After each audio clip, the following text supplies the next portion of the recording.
Hey, what is up, guys? So, welcome to day three or part three. And today is all about exercise, training, and focus on getting you moving more. It's also there, I'm going to be focused on giving you a better understanding about what type of exercise you should be doing in order to get to any specific goal that you may have. So, whether your goal is to lose weight, drop body fat, build muscle, get stronger, get fitter, just feel healthier, or reduce or prevent pain, there is a different way that we can start to incorporate exercise into our daily routines that can help us achieve any of those goals. And perhaps your goal is all of those together. So you want to get fitter and stronger, you want to build a little bit of muscle, you want to lose weight and drop body fat, and overall you want to feel healthier and reduce or prevent pain for the future. So it doesn't really matter which kind of goal you have. We can kind of incorporate them all into one specific training plan as well. So, but whatever you do, whatever exercise you do, the most important thing is that you do make it fun. So you always want to be looking at something that you can make this as part of your lifestyle and do long term. So instead of looking at this as, oh, just going to do it for 6 weeks or 12 weeks or whatever you're going to do, you want to be able to look at your exercise or training or whatever movement routine as something that you will do long term. And obviously, there's lots of different ways we can get moving more and train and exercise. Like gym classes, it could be yoga, lifting weights, cycling, running, swimming, rowing. So there's mountains of different ways that we can actually incorporate into our lifestyle to get us moving more, to get us fitter, to get us stronger, to get us healthier. So the most important thing as well is that that we can kind of set some targets around this. And even starting off yourself, like if you're very, very basic, you could start off by just getting out for walks. So that could be your very first thing that you want to focus on. And obviously the very basis of movement is walking. And when it comes to walking, it is a massive tool you can use to help you lose weight and drop body fat. Like I mentioned this the other day, that in the nutrition part, that 10,000 steps is roughly around 500 calories. So doing 10,000 steps a day over 7 days is going to be about 3,500 calories, which is equivalent to half a kilo of body fat. So if you were to get your food right and just do the step part, you will be able to lose weight and drop body fat. There's no doubt about that. And it's not necessarily getting out and trying to do 10,000 steps in one go. You're going to be looking at getting the movement in throughout the whole day. So whether that's parking a bit further away when you go to the shops, if you go into buildings, whatever, don't be using the lift or an escalator, get up and down the stairs. So it's just, again, consciously moving a little bit more, getting up. If you're working at a desk, making sure that you are getting up, giving yourself short bursts of walks, even getting up early in the morning, going for a walk, in the evening, getting out for a walk. So all these steps will accumulate throughout the day. And setting yourself that a target of 10,000 steps a day is a great tool for fat loss. And it's also obviously a great way to get you out moving a lot more. So let's start off. So I suppose answering the question, like, what's the best training plan for weight loss or fat loss? So the number one thing when it comes to losing weight and drop body fat is that you were in that calorie deficit. If you didn't watch the Mastering Your Nutrition video, 100% go back and watch that, because this goes into the calories and stuff like that in a lot more detail. So we get in our calorie deficit, and then what we want to do is we want to be moving more. So personally, I think doing strength and conditioning is one of the best ways to lose weight and drop body fat, just simply because you are getting your muscles working. You can start to build a little bit of muscle. You can get the muscles a little bit stronger. And when you start to do that, you're going to increase your metabolism. Your body's going to have to work harder to actually maintain the muscle tissue that you build. And that's going to contribute towards losing weight and dropping body fat. Also, as well, adding in the conditioning part. So basically doing stuff that's going to elevate your heart rate, whether that's going to be like sprints, circuits, CrossFit stuff, all that kind of thing. It's going to be a really good way to burn calories really fast in that short amount of time. Also, as well, when you do like a good kind of weights or strength session, your body can take 3, 4, 5 days to actually fully recover from that session, depending on how hard you push yourself and stuff like that. But if you've done that, a good strength session, then over those days, as your body's repairing and recovering, you're still burning calories. So that's when your metabolism is coming up, because your body's working hard, it's trying to repair itself, and you're burning off those excess calories as well.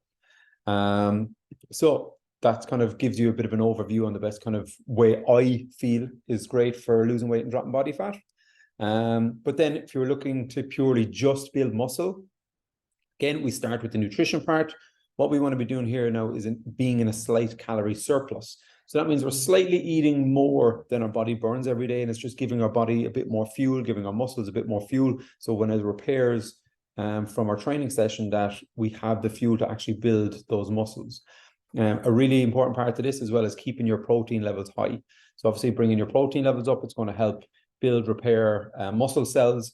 And at the end of the day, when you do your big training session, it's in recovery where your muscles will start to build.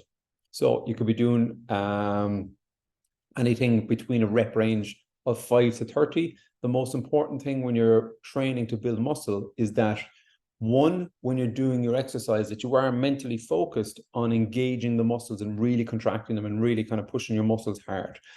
Also as well, you want to be focused on working towards failure. So whether you're doing reps of 5 or reps of 30, the most important part is that you're working towards that failure mark. And then with your kind of rest in between sets, you're probably looking at, I don't know, like 60 seconds rest in between kind of thing. You might do, say, 3 to 4 sets. Then obviously you want to rest that muscle that you've just worked for, say, 2 to 3 days before you actually attack that muscle again. So hopefully that kind of makes sense. Next thing then is if your training plan was, or if your goal was to just purely get stronger. This is where eating properly, again, is going to massively come into play. We want to make sure that we are in that calorie surplus again. We want to be making sure we're getting plenty of protein in.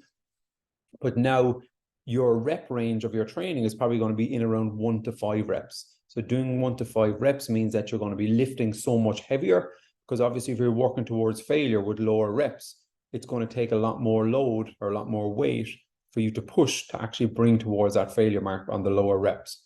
Because if you're doing a lightweight, you're only doing 1 to 5 reps and you feel like you have plenty left in the tank, then you have not yet found the right weight for yourself. So with the strength stuff as well, you might take longer rest in between. It could be anywhere between, say, even 2 to 5 minutes between sets. And unlike when you're doing a program to build muscle, with your building muscles, you're mentally focused on engaging the muscle and really contracting it. With the strength stuff, all you're trying to do is move a weight from A to B. You're trying to use force, you're trying to use power, and you're just trying to get that weight moving. And obviously then doing it over time, week on week, you want to try and focus then on that progressive overload, which just simply means you're lifting more volume than you did the week before. So for an example, let's say we're doing a deadlift and you do, say, 10 reps of a deadlift, that would be equivalent to 1,000 kilos that you've moved. So the following week, if you were doing the same thing, you'd want to make sure you're either lifting that little bit more. So let's say instead of lifting 100 kilos, you lifted 110 kilos and you did 10 sets at that. So what's that? That's 1,100 kilos that you'd moved. So the difference between week 1 and week 2 is that 100 kilo difference. So every week you want to be slowly being able to do that progressive overload where you're pushing more volume. Pushing more volume means that you're making progress and moving forward. So hopefully that kind of makes sense for you. Then again, when we're looking at building our fitness levels, so what's the best kind of training plan for getting fitter? The first thing I'd ask you is, what does fitness look like for you? Is it simply just being able to walk up the stairs without getting out of breath? Is it being able to play with your kids without getting out of breath? Is it being able to run 5K under 20 minutes? Is it being able to complete half a marathon? So when it comes to getting fitter, the first thing you want to do is figure out where your starting point is. So figure out what it is you can do right now, and then ask yourself where it is that you want to be able to get to. So let's just say, for example, you just want to build overall fitness. You want to have a better, that your breathing wants, that you want to get your breathing a lot better. You want to knock it out of breath walking up steps and stuff like that. So there's loads of different ways you could be doing this. The main thing is that you're focusing on that high intense training. So it could be doing, like, say, interval sprints, which would be, for example, you might do 500-meter run, rest for 60 seconds, 500-meter run, rest for 60 seconds. You might do that, say, 5 times. And then each week you're doing it, you're trying to slowly up that speed or being able to do them that little bit quicker. You could do classes like CrossFit. which is, again, it's really high intense training. It elevates your heart rate and it really kind of pushes you. The main thing as you do just like lifting weights and everything is that you're setting a target for yourself, and each week you're trying to aim to improve on that target or improve on what you've done the week before. But yeah, the main thing with focusing on getting fitter is that you're getting out, you're pushing yourself. You want to get to that state where you are feeling, I suppose, a little bit uncomfortable. Your breathing is elevated, because you also want to be able to learn how to control your breathing and keep your body in that more relaxed state as you're doing the more high intense stuff. And then over time, your breathing will get better, your recovery will get better, and you'll notice then you'll be able to start pushing a little bit more. And that's kind of then how you'll see yourself making progress and getting fitter. And again, if you're setting yourself a target of being able to run 10K, it's right every so often, and you might go out and try and do your 10K or even 5K to start off with, and just see how you're going, see how you're feeling, see what's left in the tank when you get to that 5K. If there's plenty left in the tank, you go, right, next week I'm actually going to try 7K. And you're just doing that step by step, slowly getting yourself to move forward until you eventually hit that target that you're going for. So here's an example, say, of a training day. And this could be done based on different goals. So whether you want to build muscle, whether you want to try and just get stronger, or even if you just wanted to get fitter. So what we do here was we would change up the rep ranges. That would be the main thing depending on the goal that you want. So for example, if you wanted to build muscle, with a program like this, I'd go, say, 12 bench press and then straight into 12 dumbbell rows. I like to do a lot of supersets where you move from one exercise to the next without any rest, because it keeps your heart rate up, it keeps the intensity up, and it's really good for burning off extra calories then as well. So by losing weight and dropping body fat, this is actually a great way to do it. And you would just kind of play around then with the rep range. If your primary goal was to get strong, then you might drop down and say do reps of 5 bench press straight into reps of 5 dumbbell rows, but you're obviously lifting a lot heavier. And if your goal was to say, right, I just want to lose weight and drop body fat, I don't care about building muscle or any of that kind of stuff, then you might just ramp up the reps even more. You might do, say, 15 to 20 reps. So if you did 20 bench press straight into 20 dumbbell rows, your heart rate 100% will be coming up. You will definitely be getting a sweat on. And then you might say do 3 to 4 sets. So on this one here, you have 3 supersets. And this is kind of just focused as an example, focused on chest exercise and back exercise together. 3 to 4 sets of them. And then it has at the end 500-meter sprints. So again, this is a program that could focus on either building muscle or getting stronger, and as well getting you fitter as well at the same time. And then the byproduct of doing this, once you get your food right, you will lose weight and drop body fat. So hopefully that's going to make sense for you. Here's an example then, if your goal was to run 5K. So when you kind of start off, depends on your ability and depends on where you're starting from as well. If you're get out of breath when you're walking, then obviously when you're doing this is something that you'll do. You'd mix it up with walking and running to start off until you slowly start to build yourself up. So week 1, you might do 500-meter run, kind of run walk one day. Then you're going to do 1K, and then you're going to do another 1K.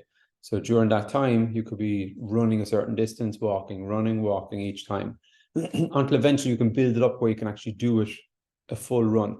And with doing the running as well, you don't have to be going that fast, especially when you're just starting off. The whole goal would be to be able to run. So as you start to build it up, you could just set that nice steady pace for yourself where you can focus on your breathing and keep yourself even at that nice slow jog for yourself. So then week 2, you might do, right, start the week, might do 1K, then you drop back to 500-meter, and then say at the weekend, you might do, say, a 2K. Again, you're building it up. Week 3 might go 2K, 1K, 2K. Week 4, 2, 3, 2, 5, 3, 2, 3. So just like we are doing with our strength training and building muscle and stuff, each week we're trying to increase the overall volume. So that's the same with this, is that each week we're trying to increase the overall distance that we actually cover. Week 6 might drop back to do a 2K, and then you're ramping it up to 4K and 3K. Again, week 7, 4K, 2K, 2K, and then week 8, just going to do 1 run that week, might take a couple of days rest before it, and you're jumping straight into your 5K. So each time you do these kind of runs as well, what you do is you just time it, see how long it takes you. So at least then you have like a set target in your mind of how long it's taking you to do 1K. Because then when you're doing, say, 2 and 3K, you can go, right, whatever time I did the 1K, I just want to try and maintain that same pace and be able to do, Say if 1K took you 4 minutes, right? 3K, I want to do it within 12 minutes. So it's just kind of pushing yourself, staying on track with that as you progress then and move forward. The last part of this then is just simply asking, right, what is the best training plan to improve overall health? So when you want to try and improve overall health, you're trying to look at, say, functional movements. So things that you kind of do every day, you'll pick stuff up, you'll put stuff overhead, you'll sit down, you'll stand back up. So that means you're going to be doing movements in the gym that kind of mimic that stuff. And it's really about making sure that you're working your full body. You're doing some core stuff, you're doing some mobility, stretching stuff, you're doing some strength stuff, you're doing some stuff to build muscle. So you're doing a mixture of everything. And then on top of that as well, you're doing exercise that will elevate your heart rate to help you build, I suppose, a stronger heart and a better cardiovascular health. Also as well can include getting outside, doing walks, hikes, runs, cycles, swims, all that kind of stuff as well. So really, if the main goal is just to improve your overall health, you're trying to incorporate lots of different things in, finding out then what is it that you really enjoy, what's going to work best for you, and then just sticking to that week on week, setting yourself a plan. Don't overwhelm yourself, and don't do it in a way that you can't maintain it long term. So that's kind of it then when it kind of comes to exercise.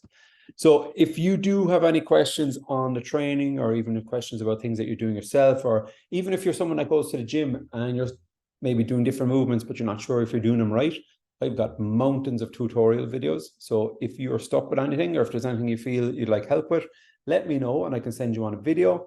Any questions on your training whatsoever, feel free to reach out or leave a comment under this video. And I'll definitely get back to you and see how I can help you progress and move forward. So hopefully it just gives you a better understanding about what kind of training that you should be doing in depending on what it is your goals are. Again, guys, thank you for jumping on and checking this out, and I'll catch you soon.